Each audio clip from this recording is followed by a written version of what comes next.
महत्वपूर्ण होने वाला है कि आज ईडी हाईकोर्ट जाने वाली है और 2 बजे तक अगर इस जमानत पर स्टे आता है तो अरविंद केजरीवाल सलाखों के पीछे रहेंगे और अगर स्टे नहीं आता है तो शाम तक शायद केजरीवाल जेल से बाहर आ जाएं। तो आप समझिए कि पूरे का पूरा जो मामला है ये आम आदमी पार्टी के हक में जाता हुआ दिखाई पड़ रहा है। साथ जब ये जेल में बंद हुए, इन्हें यहाँ पर देखा जाए तो मनीष सिसोदिया तिहाड़ जेल से रिहा नहीं हुए, लेकिन जब ये सरकारी गवाह दिनेश अरोड़ा बन गए तो जेल से रिहा भी हो जाते हैं। सरकारी गवाह बनने के बाद आम आदमी पार्टी पर आरोप लगाते हैं कि ये सारा पैसा आम आदमी पार्टी के नेताओं ने ही खाया है। लेकिन इतना तय है कि इसको राजनीति से सीधे तौर पर आप जोड़ सकते हैं इस पूरे मामले को, क्योंकि आप देख रहे हैं कि जो है 2019 के चुनाव के बाद से जिस ढंग से धड़ल्ले से इस्तेमाल किया गया है सीबीआई ईडी का और विपक्षी नेताओं को लगातार जो है परेशान किया। हो सकता है कि इसमें कई केसेस जो वो सही हों जिनके ऊपर कार्रवाई करने की भी ज़रूरत है, लेकिन कई ऐसे केस है चूँकि ईडी के अगर पूरे कार्यशैली को आप देखते हैं सीबीआई की तो उसमें 96% ऐसे केसेस हैं जिसमें चार्जशीट तक दाखिल नहीं की गई है।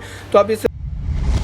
नमस्कार, आप देख रहे हैं नेक्स्ट 9 पॉलिटिकल बाइट। मैं हूं आपके साथ सिराज। बीती शाम अरविंद केजरीवाल को दिल्ली की राउज रेवेन्यू कोर्ट से जमानत मिल गई। जमानत उसी केस में जिसके तहत पूरी के पूरे आम आदमी पार्टी के तमाम बड़े दिग्गज नेता फंसते हुए नजर आ रहे थे। लेकिन अरविंद केजरीवाल की जमानत के बाद से कई सवाल उठ रहे हैं कि अरविंद केजरीवाल के खिलाफ अब ईडी कौन सा कदम उठाएगी और क्या पूरा का पूरा जो शराब घोटाला था जिसके तहत आम आदमी पार्टी फंसती हुई नजर आ रही थी, अब यह केस क्या कमजोर होता हुआ नजर आ रहा है। और इसके साथ ही सवाल ये उठ रहे हैं कि अब अरविंद केजरीवाल के बाद क्या मनीष सिसोदिया भी जेल से बाहर आएंगे। बता दें कि तमाम तरह की दलीलें ईडी की ओर से कोर्ट में पेश किए गए और इस बात के आरोप लगाए गए कि साउथ ग्रुप से 100 करोड़ रुपए मिले और गोवा के ग्रैंड हयात होटल में 1 लाख रुपए मिले और कहीं ना कहीं 50-50 हजार की किस्तों में। और तमाम तरह के आरोप लगे कि जो अरविंद केजरीवाल को पैसे मिले उसका इस्तेमाल गोवा के चुनाव में देखने को मिला है। लेकिन कोर्ट ने साफ तौर पर ईडी के तमाम आरोपों को खारिज कर दिया और ईडी का कहना है कि कब तक आप महज जो है बयानों के आधार पर किसी को गिरफ्तार कर सकते हैं, कितने दिन आप रिमांड पे रखेंगे। और कहीं ना कहीं अब यहीं से सारे सवाल उठते हुए शुरू हो रहे हैं कि क्या अरविंद केजरीवाल के खिलाफ जिस तरीके से ईडी ने पूरा का पूरा ये एक तरीके से कह सकते हैं मामला समेटने का काम करा था, अब क्या ईडी की विश्वसनीयता पर सवाल उठेंगे। क्या ईडी ने जिस तरीके से विपक्ष के तमाम उन नेताओं को रिमांड पर रखा और हिरासत में लिया, अब कहीं ना कहीं अब ईडी पर भी सवाल उठते हुए नजर आएंगे। न्यूज रूम में तमाम हमारे सहयोगी उनसे जानने और समझने का प्रयास करेंगे कि अरविंद केजरीवाल की जमानत से अब देश की राजनीति पर क्या कुछ असर देखने को मिलेगा। मेरे साथ अमन सर मौजूद हैं। सर, जिस तरीके से देखा कि बीती शाम अरविंद केजरीवाल को जमानत मिल गई उसी शराब घोटाले मामले में जिसके तहत पूरे के पूरे आम आदमी पार्टी फंसती हुई नजर आ रही थी, ऐसे में अब क्या ये पूरा जो केस है वो कमजोर पड़ता हुआ नजर आ रहा है और मनीष सिसोदिया भी अब जेल से बाहर आते हुए देखे जा सकते हैं। देखिए, जाहिर बात है कि अरविंद केजरीवाल को जब से पकड़ा गया तब से आम आदमी पार्टी ने यही बात कही कि कहीं ना कहीं आम आदमी पार्टी को कमज़ोर करने की साजिश है कि चुने हुए मुख्यमंत्री को आप जेल के अंदर बंद करें। वो भी कोई सबूत ऐसा नहीं है कि उनके खिलाफ जो नज़र आता हो, सिर्फ दलीलों के आधार पर या यूँ कहा जाए कि सिर्फ शक की बिना पर उनको जेल के सलाखों के पीछे लेके जाया गया। और जाहिर सी बात है कि एक चुने हुए मुख्यमंत्री के साथ में अगर इस तरह का सलूक होगा तो आपको एक ना एक दिन जवाबदेही उसकी तय करनी पड़ेगी। ईडी के बारे में जिस तरह से हम देख रहे हैं कि 2-2.5 साल से पूरे का पूरा मामला चल रहा है, 2-2.5 साल में भी क्या ईडी सबूत नहीं जुटा पाई कि ईडी के पास ऐसे जो कागजात नहीं, दस्तावेज नहीं जिसके बिना पर अरविंद केजरीवाल के खिलाफ एक माहौल तैयार हो सके। क्योंकि देखिए, आपको कोर्ट में दलीलों से नहीं सबूत से को पेश करने पड़ते हैं और यही कहीं ना कहीं अब ईडी कमज़ोर पड़ती हुई नजर आती है। आप देखिए कि कल भी ईडी ने 48 घंटे का वक्त मांगा, लेकिन कोर्ट ने कहा कि उनकी याचिका को या उनके जो आवेदन था उसको खारिज कर दिया। तो ऐसे में आज का दिन महत्वपूर्ण होने वाला है कि आज ईडी हाईकोर्ट जाने वाली है और 2 बजे तक अगर इस जमानत पर स्टे आता है तो अरविंद केजरीवाल सलाखों के पीछे रहेंगे और अगर स्टे नहीं आता है तो शाम तक शायद केजरीवाल जेल से बाहर आ जाएं। तो आप समझिए कि पूरे का पूरा जो मामला है ये आम आदमी पार्टी के हक में जाता हुआ दिखाई पड़ रहा है। और साथ में जो बीजेपी के तमाम सारे नेता अरविंद केजरीवाल के ऊपर तमाम आरोप लगाते थे उनको भी शायद अपनी जुबान पर लगाम लगानी पड़ेगी। और साथ में अब यहाँ से मनीष सिसोदिया की रिहाई की भी संभावनाएं कहीं ना कहीं बनती हुई नजर आती है, क्योंकि ये पूरे का पूरा मामला है तो ऐसा ही कि जिसमें सभी लोग कहीं ना कहीं फंसे हुए नजर आते हैं। चाहे संजय सिंह की बात करें, चाहे मनीष सिसोदिया की बात करें या फिर आप अरविंद केजरीवाल की बात करें, लगभग एक जैसे मामले फंसे हुए हैं। तो अब हो सकता है कोर्ट अब उस मामले के ऊपर भी कह सकते हैं कि जो पूरे का पूरा सुनवाई है वो करते हुए नजर आए, दस्तावेज या जो सबूत हैं वो मांगते हुए नजर। अगर वो नहीं होते हैं तो यहाँ पर हो सकता है कि मनीष सिसोदिया की जो अब तक लगभग 1.5 साल से जेल के अंदर बंद है उनकी रिहाई कहीं ना कहीं होती हुई दिखाई पड़ा। और देखिए ये महत्वपूर्ण इसलिए भी हो जाता है क्योंकि विधानसभा चुनाव बहुत नज़दीक है। उससे पहले अगर केजरीवाल बाहर आते हैं और जाहिर बात है कि 6 महीने का वक्त उनको मिलेगा अपनी रणनीति बनाने में और अपने आप को पार्टी को प्लान करने में, जो आने वाले समय में चुनाव में जाने के लिए तैयार हो सके, बनाई जा सके। तो ऐसे में अब केजरीवाल का जेल से बाहर आना एक तरीके से और जो आम आदमी पार्टी है उसके लिए बहुत बड़ी और अहम बात होने वाली है। जी बिल्कुल, बहुत बड़ी और अहम बात होने वाली है क्योंकि जिस तरीके से अरविंद केजरीवाल के खिलाफ पूरे के पूरे भारतीय जनता पार्टी के तमाम वो बड़े दिग्गज नेता यह आरोप लगा रहे थे और लोकसभा चुनाव में मुखरता से इसके खिलाफ कहीं ना कहीं खड़े होते हुए नजर आ रहे थे और कहना था कि अरविंद केजरीवाल ने पूरे के पूरे शराब घोटाले में उनका बड़ा हाथ है और उन्होंने ही इस पूरे कह सकते हैं कि घोटाले की साजिश रची थी। लेकिन अब जिस तरीके से दिल्ली की राउस एवेन्यू कोर्ट ने 1 लाख की जमानत बॉन्ड पर उन्हें रिहा कर दिया है, ऐसे में अब देखना दिलचस्प होगा कि आने वाले समय में ईडी और पूरे के पूरे जो कह सकते हैं जांच एजेंसी है वो केजरीवाल के खिलाफ क्या कदम उठाती है। मेरे साथ नाजमिन है। नाजमिन, जिस तरीके से हमने देखा कि ईडी के तमाम दावों के बीच, तमाम दावपेच के बाद भी दिल्ली की राउस एवेन्यू कोर्ट से अरविंद केजरीवाल को जमानत मिल जाती है और हमने देखा कि विधानसभा चुनाव जब छत्तीसगढ़ में थे उस वक्त भूपेश बघेल के खिलाफ भी जिस तरीके से ईडी ने तमाम तरह के आरोप लगाए थे, उसके बाद चुनाव होते हैं और जो कह सकते हैं गवाह था वो अपनी बातों से पलट जाता है। उसका कहना था कि हमसे सादे पेपर पर साइन करवाए गए और जो भाषा मुझे समझ में नहीं आती उसी भाषा के जो कागजात थे उसके ऊपर साइन करवाए गए और मुझे समझ नहीं आया कि वो किस तरीके की चीजें थी। तो कहीं ना कहीं अब ईडी के खिलाफ जिस तरीके से विपक्ष जो सवाल उठ रहा था उसको अब और हवा मिल गई है। देखिए, अगर हम बात करें कि यहाँ पर शराब घोटाले मामले में कई ऐसे यहाँ पर आरोपी निकलकर सामने आए थे जिसमें ये कहा गया कि आम आदमी पार्टी के नेताओं संग एक बड़ी मीटिंग होती हुई नजर आई थी, जिसमें आप ये देखिए कि संजय सिंह का नाम भी देखा गया था। मास्टरमाइंड के रूप में मनीष सिसोदिया को यहाँ पर पेश किया गया था कि मनीष सिसोदिया तक यहाँ पर जो कारोबारी हैं वो पहुँचते हुए नजर आते हैं, जो व्यापारी हैं वो यहाँ पर पहुँचते हुए नजर आते हैं, जो कंपनी के मालिक हैं वो यहाँ पर एक तरीके से मीटिंग करते हैं, फैसला होता है कि कितने पैसों में क्या कुछ यहाँ पर बिक्री होती हुई नजर आएगी। तो ऐसे में कहा गया कि संजय सिंह के जरिए फोन और फिर मनीष सिसोदिया के संग मीटिंग,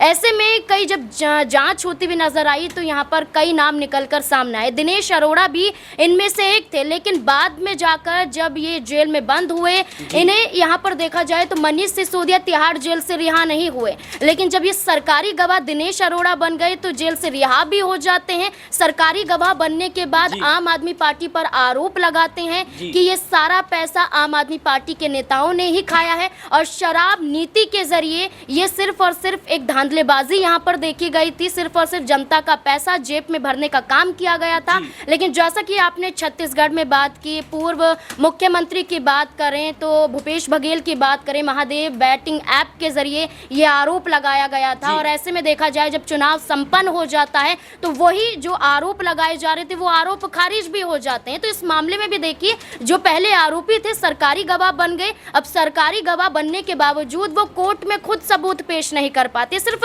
दलीलों के आधार पर कहते हैं कि यहाँ पर इन्हें जमानत नहीं मिलना चाहिए, शराब घोटाले के मास्टरमाइंड है, भ्रष्टाचार दिल्ली में देखा जा रहा है। लेकिन जब दस्तावेजों की बात सामने आती है तो कोई दस्तावेज नजर नहीं आते हैं। वहीं बात करें कि कविता भी इस पूरे मामले में हिरासत में ली जा चुकी हैं, ऐसे में वो भी जेल में बंद है। मामला यहाँ पर ये बनता है कि आखिरकार अगर आपके पास सबूत हैं तो इस पूरे मामले को लंबा खींचने का कोई भी मतलब नहीं बनता है। कोर्ट में सबूत पेश कीजिए और कोर्ट के तहत अगर सबूत यहाँ पर सही साबित होते हैं तो आरोपी और दोषी आप कहीं ना कहीं ठहराए जाएंगे। लेकिन मनीष सिसोदिया के मामले में, संजय सिंह के मामले में, अरविंद केजरीवाल के मामले में सिर्फ मामला लंबा खिंचता हुआ नजर आया है। मनीष सिसोदिया को तो 1 साल से ज्यादा का समय हो चुका है। अरविंद केजरीवाल की बात करें 4 महीने यहाँ पर होते हुए नजर आए, करीबन 6 महीने यहाँ पर संजय सिंह को भी होते हुए नजर आए थे। तो मामला देखिए कि लंबा खिंचा लेकिन जमानत जरूर मिली है। तो अब ऐसे में संजय सिंह के बाद अरविंद केजरीवाल का नंबर है, तो आने वाले वक्त में हो सकता है कि मनीष सिसोदिया भी इस पूरे मामले में बरी होते हुए नजर आए। जी बिल्कुल, मनीष सिसोदिया की जमानत अर्जी का भी अब कहीं ना कहीं अनुमान लगाए जा रहे हैं और जिस तरीके से हम देखें तो लगातार तमाम तरह की बातें जो है वो ईडी के खिलाफ नजर आती हुई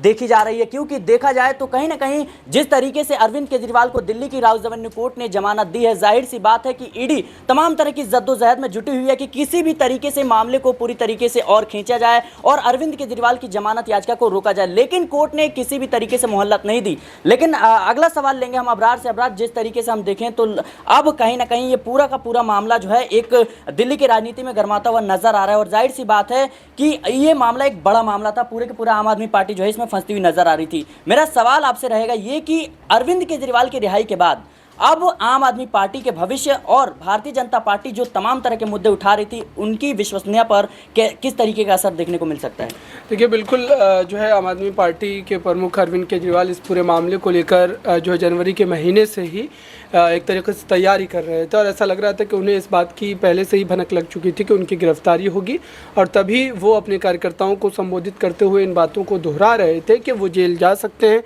और जेल से सरकार चलाएंगे। इसके लिए बाज़ाब्ता उन्होंने मुहिम चलाई थी, तमाम जो है कार्यकर्ताओं की बात करिए, आम लोगों के घर जाकर के उन्होंने इस बात पर चर्चा भी की थी। तो अरविंद केजरीवाल भी इस पूरे के पूरे मौके को भुनाने में लगे हुए थे, जैसा कि भारतीय जनता पार्टी बीते जो है 2-2.5 वर्षों से कर रही थी, क्योंकि भारतीय जनता पार्टी ने आम आदमी पार्टी के खिलाफ एक तरीके का माहौल बनाना शुरू कर दिया था कि ये मुफ्त की राजनीति जो कर रहे हैं अरविंद केजरीवाल, वो दरअसल पैसा, शराब, आबकारी नीति जैसे जो है नीतियों को लागू करके कमाया जा रहा है, फिर इसको इसमें जो है इस्तेमाल किया जा रहा है। तो इस तरीके की छवि जो है वो प्रस्तुत करने की कोशिश की जा रही थी। लेकिन अरविंद केजरीवाल के खिलाफ या पार्टी के अन्य नेताओं के खिलाफ ईडी, सीबीआई के पास कोई भी बड़ा सबूत जो है उस तरीके का जिसके आधार पर उनको कम से कम जो है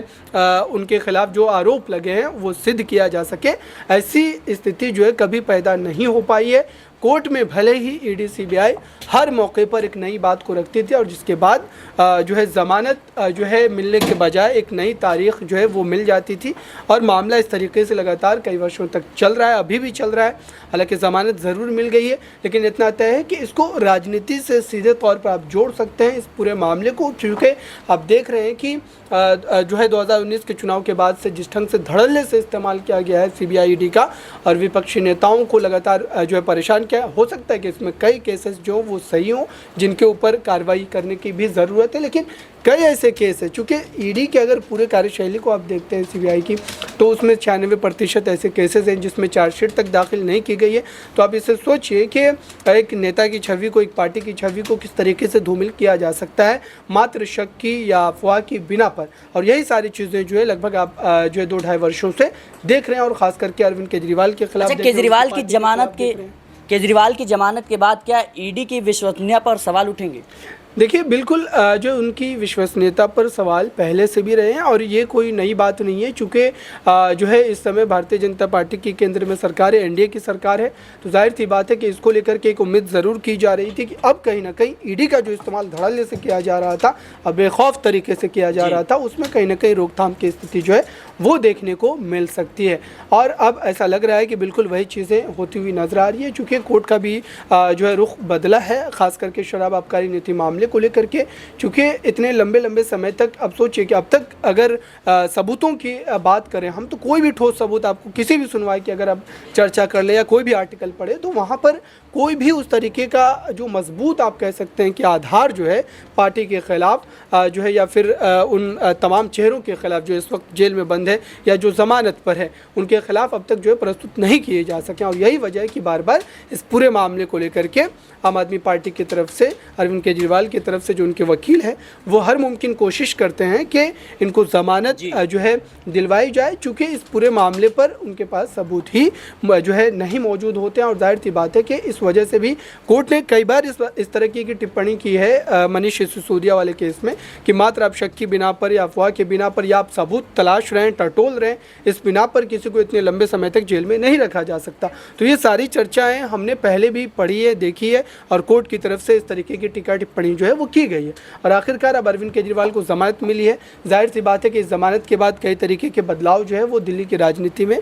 देश की राजनीति में हमें देखने को मिल सकता है। अब देखते हैं कि अरविंद केजरीवाल का रुख, रवैया किस तरीके का होता है जेल से जब वो बाहर निकलेंगे और क्या वो भाजपा पर पलटवार करते हैं, हमलावर होते हैं, ये जो है देखने वाली बात है। जी बिल्कुल, कहीं ना कहीं जिस तरीके से अरविंद केजरीवाल को चुनाव प्रचार के लिए सुप्रीम कोर्ट ने जो मोहल्लत दी थी 21 दिनों की, उस पर कहीं ना कहीं उन बाहर आते ही जेल से अरविंद केजरीवाल ने भारतीय जनता पार्टी के खिलाफ तमाम तरह की बातों को रखा था और कहीं ना कहीं उसके बाद से देश की राजनीति पर भी अरविंद केजरीवाल की चर्चा होने लगी थी। लेकिन अब जिस तरीके से अरविंद केजरीवाल को अब रेगुलर जमानत मिल चुकी है, ऐसे में अब देश की राजनीति पर और भारतीय जनता पार्टी के ऊपर किस तरीके से अरविंद केजरीवाल प्रभाव डालते हैं, यह देखना दिलचस्प होगा। फिलहाल के लिए इस रिपोर्ट में इतना ही। देश और दुनिया की तमाम खबरों के लिए बने रहें नेक्स्ट टाइम पॉलिटिकल बाइट के साथ।